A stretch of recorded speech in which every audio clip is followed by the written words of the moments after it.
আমি আনায়াতুল্লাহ আব্বাসীও লাউ পছন্দ করি, আপনারা? তবে লাউ খেতে জানেন না আপনারা। এটা শুটকি মাছ, চিংড়ি মাছ, লেংড়ি মাছ দিয়ে নষ্ট করে। লাউ খাওয়া উত্তম গোশত দিয়ে।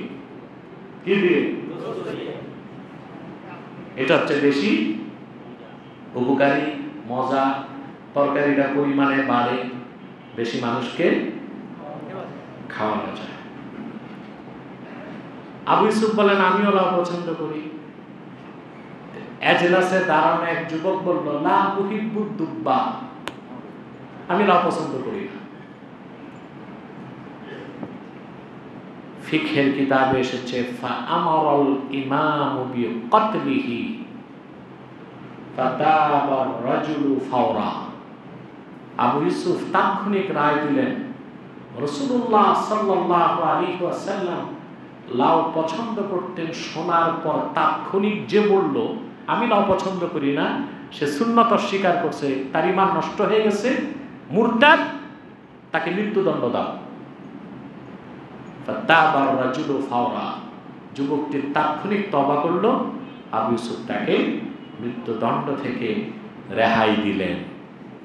তা আপনি চিন্তা করেন, লাউ খাওয়াটা সুন্নাত, জীবনেও যদি লাউ না খান হুকুম হিসেবে আপনার কোনো গুনাহ হবে না, কিন্তু নীতি হিসেবে যদি অস্বীকার করেন, আমি বুঝাতে পারি না, নীতি হিসেবে যদি অস্বীকার করেন ঈমান নষ্ট হয়ে যাবে।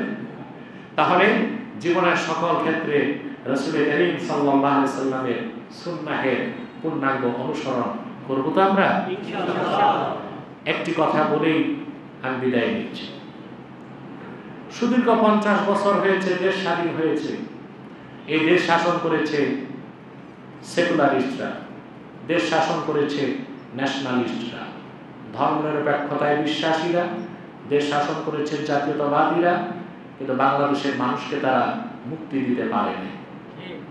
পেরেছে? আইন ও শাসন দিতে পেরেছে? বলেন মানুষের সমাজে জাস্টিস, ন্যায় বিচার প্রতিষ্ঠা করতে পেরেছে? সুষম বন্টন করতে পেরেছে? পারেনি। যারাই এসেছে চুরি করেছে, কেউ পুকুর চুরি, কেউ সাগর চুরি, কেউ মহাসাগর চুরি। 1 টাকা 2 টাকা প্রায় 1 লক্ষ কোটি টাকা দেশ থেকে পাচার হয়েছে। বাংলাদেশের ঋণ আছে এখন প্রায় 18 লক্ষ কোটি টাকা। প্রত্যেক নাগরিকের মাথায় ঋণের বোঝা হচ্ছে 1,07,000 টাকা। আপনাদের প্রত্যেকের মাথায় ঋণ আছে কত করে? 1,07,000 টাকা। যে শিশুটা জন্ম নিচ্ছে আজকে, সেও ঋণের বোঝা নিচ্ছে 1,07,000 টাকা। এই যে চুরি, চামারি, দুর্নীতি, এগুলো থেকে কখনো আপনারা পরিত্রাণ পাবেন না। ইহকালীন কল্যাণ ও পরকালীন মুক্তি রাসূল করিম সাল্লাল্লাহু আলাইহি ওয়াসাল্লামের সুন্নাহের অনুসরণেই পাবেন। আল্লাহর হাবিব সাল্লাল্লাহু আলাইহি ওয়াসাল্লাম ইরশাদ করেছেন, ওয়াজুইলা দিল্লাতু ওয়াস-সাগার আলা মান খালাফা আমরি।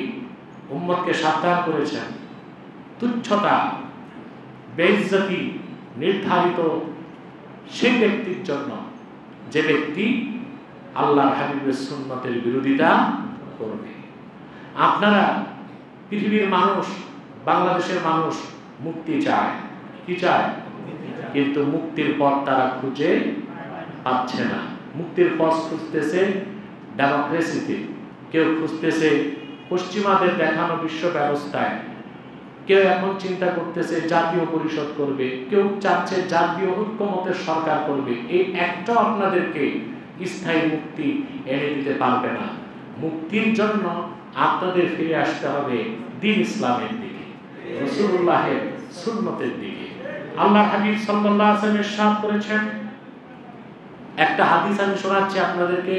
হাদিসটি তিরমিজিতে এসেছে, ইবনে মাজাহে এসেছে, আবু দাউদ শরীফে এসেছে, অসংখ্য হাদিসের কিতাবে এসেছে। হাদিসটি কান পেতে শুনে রাখুন।